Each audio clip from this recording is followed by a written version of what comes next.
Hi everyone, this is me Hisam Minhali. 1 month ago, I participated in a workshop about how to start a good business.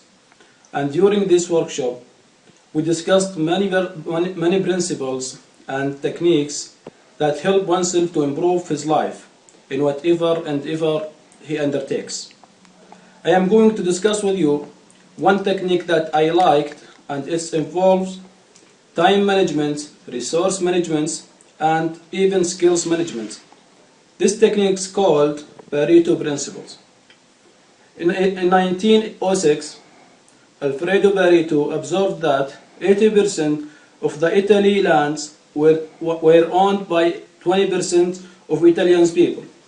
This leads him to study further and found out that in his garden, 80% of the bees were produced by the 20% bee pods.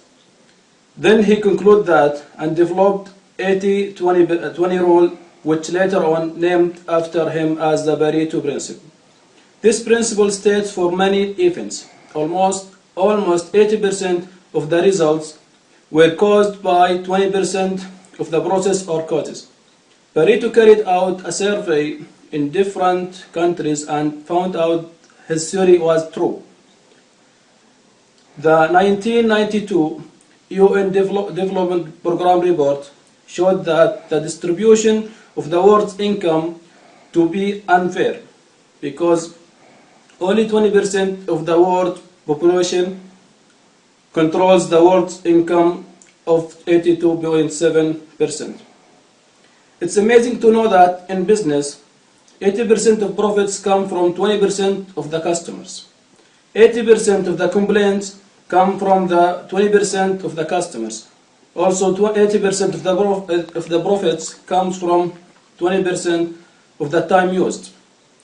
In financial services, they called it profit risk, where 20% of the company's customers are generating good income for a company, while the remaining 80% is causing losses. If this principle is applicable in business, it's also applicable for engineering. In IT industry, technicians found that 20% of computer bugs eliminated by 80% of the errors and computer crashes.